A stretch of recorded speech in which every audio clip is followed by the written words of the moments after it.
Pacific Ocean in the northwest of our country are the states of Washington and Oregon. These states have abundant water power and extensive fisheries, farmlands, and forests. Because of its many natural resources, the region is prosperous with growing cities like Seattle, Washington. Seattle is a busy center of shipping and commerce, largely because of its fine harbor, which is nearer to Alaska and the Orient than any other seaport in the country. Portland, Oregon is the Northwest's second largest city. It is a port on the Willamette River and the industrial center of Oregon.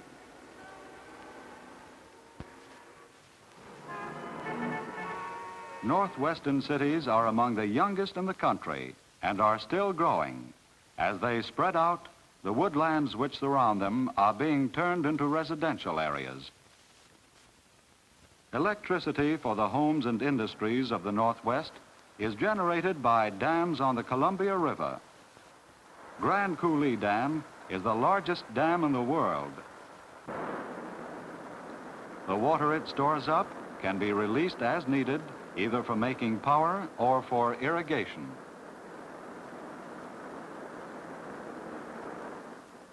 Many industries that use large amounts of electricity are moving to the Northwest.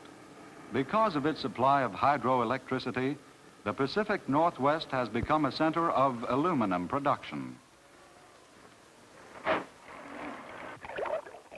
Columbia River electricity also serves the canneries that pack quantities of fine, large salmon every year.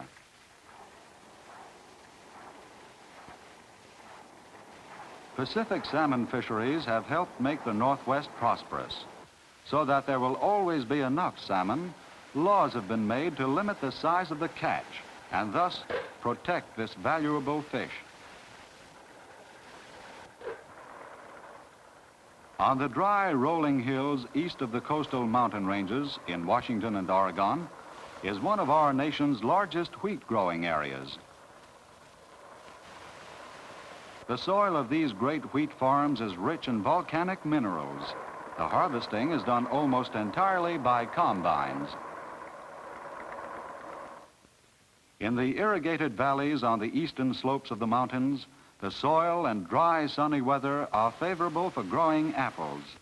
Northwestern apples are famous for their size and flavor. The grasslands of eastern Washington and Oregon make good pasture for livestock.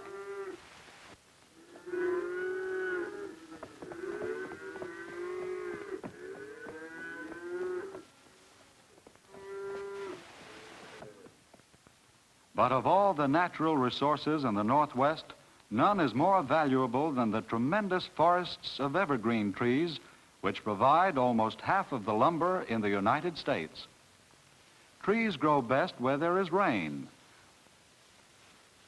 Winds from the Pacific bring heavy rainfall to the western slopes of the Cascade Mountain Range. As a result, the land is heavily forested. But on the drier eastern slopes of the Cascades, the forests are not so dense. The protection of the country's forests is not only the concern of the states and of the federal government, but is a responsibility of everyone. To help care for the trees and the woodlands of the Northwest, the government and lumber companies employ trained foresters. Many young people in the Northwest, like Dean McMullen and Wes Jacobs, belong to clubs which help the foresters protect the timberlands. The practice of protecting natural resources and keeping them from being wasted is called conservation. The foresters often take club members on trips to show them how the forests are managed. Dean and Wes will spend part of their vacation learning how the foresters do their work. Wes and Dean begin their trip by a visit to one of the small communities in the woods where the lumbermen and their families live. Many of these towns are owned by the companies which carry on the lumbering operations. Out in the forests, the companies usually have mess halls where meals are served to the crews engaged in lumbering.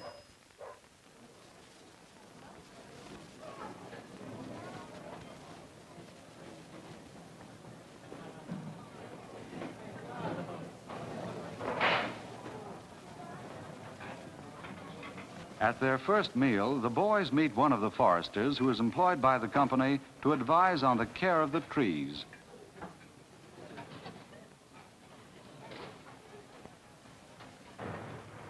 In the lumbering towns are the stores and shops which serve the needs of the lumbermen and their families.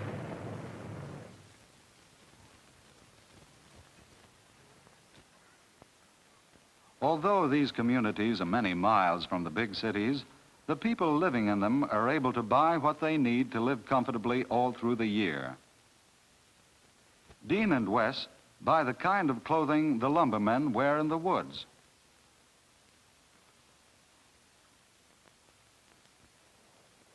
In the forest near where the men are working, the company has a field office. Here, the boys learn from the forester about the careful planning that is done before trees are cut. The best practice is to mark off the forest into seed blocks. Logging is allowed only in specified areas. Around the logging areas, full-grown trees are left standing so that they will reseed the land where trees have been cut. By doing this, new trees will grow up in the cut-over area, and eventually the land will again become forested. Out in the forest, the boys learn how reseeding takes place. The cones of evergreen trees contain seeds. When the cones become dry, the seeds loosen and the winds scatter them. This is nature's way of producing new forests.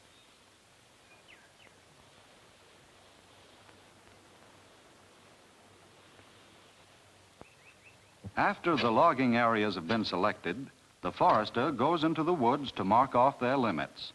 Outside these limits, no trees can be cut.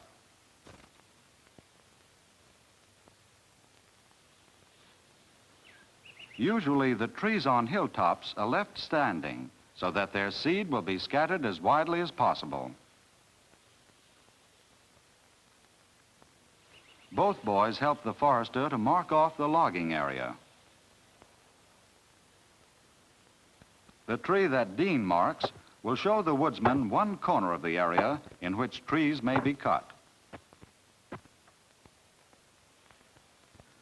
For many years, men did not take care of the forests as they do today.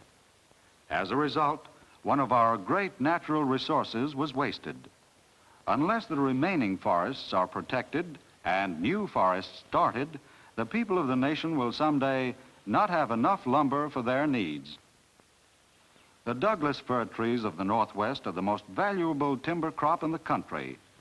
These trees have thick trunks and are often 200 feet tall. 2 large Douglas fir trees yield enough wood to build a 5-room house. Douglas firs make the best lumber when they're between 80 and 100 years old.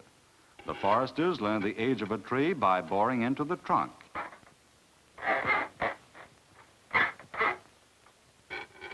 Each ring of the sample indicates a year of growth. This tree is 86 years old, solid throughout and ready for cutting.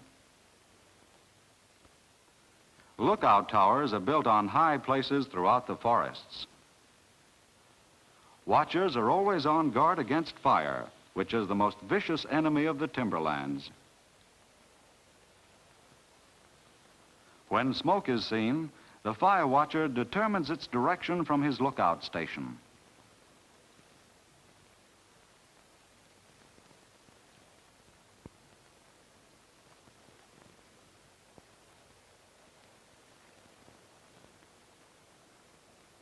How forest fires are prevented or controlled is of great interest to Dean and Wes.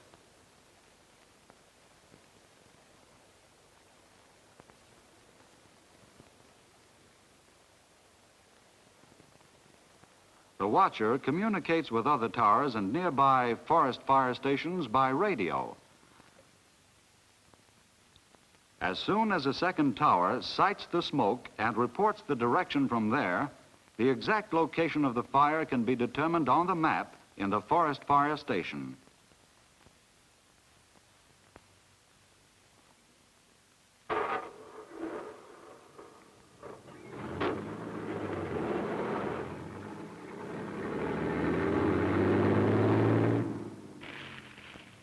Every year, great areas of valuable timberland go up in flames. Most forest fires are caused by carelessness, like a lighted cigarette dropped along a path or a campfire left burning. Even areas which have been burned over once before may catch fire again, and the blaze may spread to the unburned parts of the forest. After a forest fire, no trees are left to supply seeds for new growth. When this is the case, a new forest will have to be replanted by man. The states, as well as private companies, operate nurseries where young trees are raised from seed. Seeds collected from the cones of healthy fir trees are planted in much the same way as a farmer sows vegetable seed. Timber is a crop that must be replanted after each harvest if the nation is to have the forests it needs.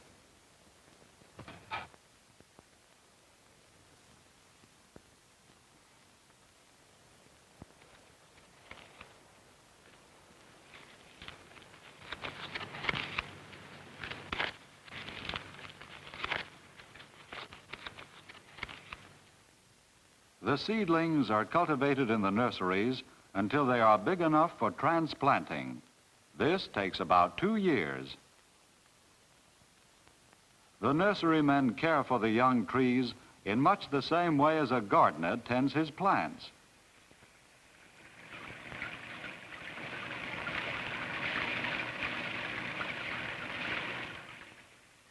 When the seedlings are big enough, they're taken to burnt-over places where new forests are being started.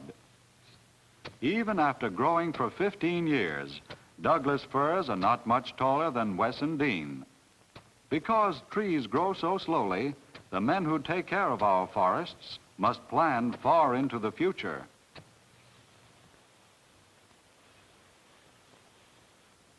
The young trees are set out 6 to 8 feet apart, so that each one will obtain enough sunlight as it grows.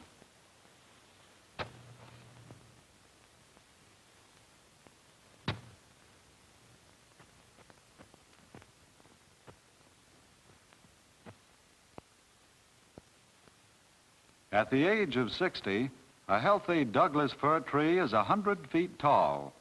The heavy rainfall and mild climate of the western slopes of the Cascade Mountains favor the growth of these tall, magnificent trees. In the Northwest, there are national forests, state forests, and forests owned by lumber companies. The cutting of timber in all forests is regulated to prevent waste and destruction.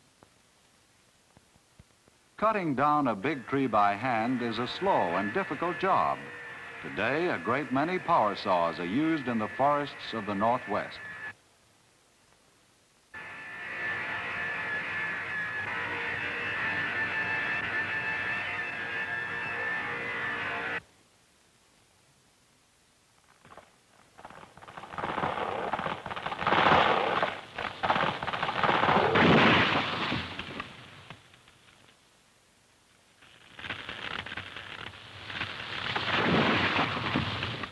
When a tree has been felled, another crew of men moves in to trim off its branches and saw the trunk into smaller lengths.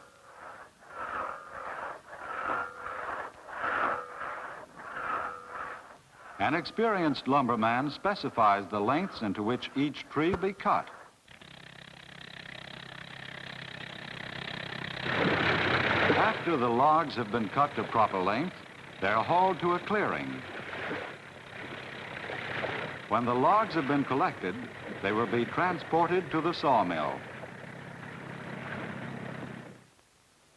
One of the tall trees on a high spot near the clearing is selected as a spar tree. The top and high branches of such a tree must be cut off. The man who does this work is called a topper. Because he has the most dangerous job in the forest, he receives more money than the men who work on the ground.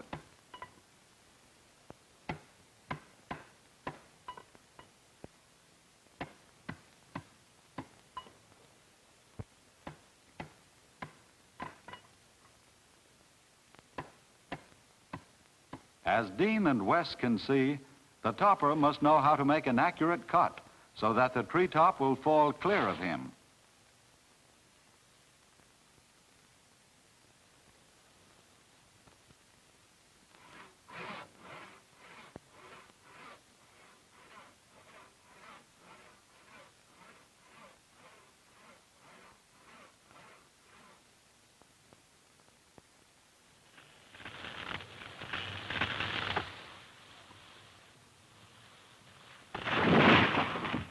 Riding a swaying tree is as dangerous as it looks. Topping is one of the most exciting operations in the forest.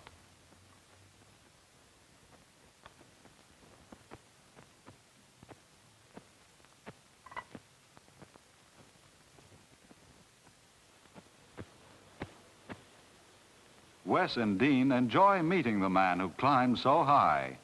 They find out that these men like their work despite the dangers involved. Giant logs can be loaded onto trucks more quickly with the aid of spar trees than by manpower alone. Once the topped spar tree has been rigged with steel cables and blocks, it becomes a derrick.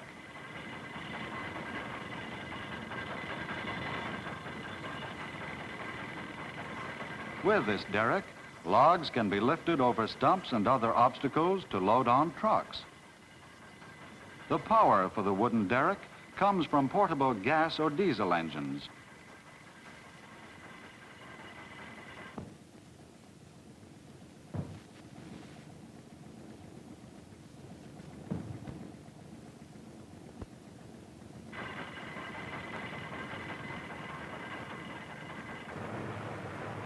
Because there is so much rain on the western slopes of the Cascade Mountains, the logs can be moved only when the ground is dry enough for trucks to use the dirt roads. Often, the logs are taken to a river. They are floated downstream to a sawmill. Many logs are tied together to make a raft. Rafts of lumber are called timber booms. This method of transportation is much cheaper than hauling logs overland. There are hundreds of sawmills in the Northwest, and a large number of them are run by electricity generated by the water power of the region. The man in charge of cutting the logs is called a sawyer. He controls the machinery that moves and turns the logs so that they can be cut into boards. A sawyer is responsible for cutting as much good lumber as possible from each log.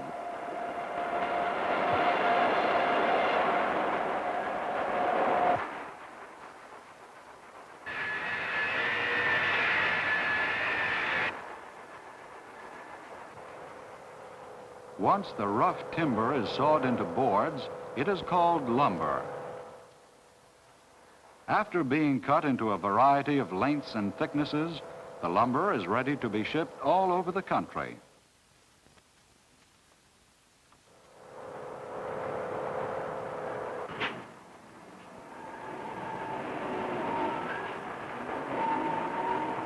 Lumber is also used as the raw material for many industries in Washington and Oregon. One of these industries is the manufacture of plywood. In making plywood, logs are peeled with extremely sharp blades into thin sheets.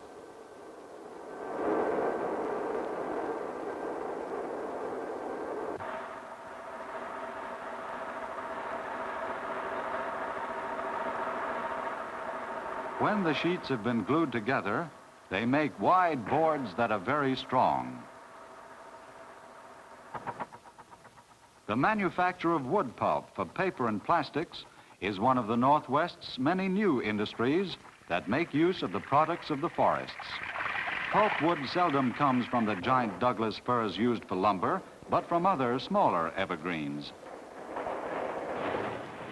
After the wood has been ground into fine pulp, it is treated with chemicals and washed with pure water. The paper comes off the machines in mile-long lengths, rolled on huge spools. Wood from the Pacific Northwest serves the needs of the nation in countless ways. If we conserve our forests well, there will always be enough wood. As long as we do, the trees which grow so well in the cool, damp climate of the Pacific Northwest will remain one of our country's great natural resources.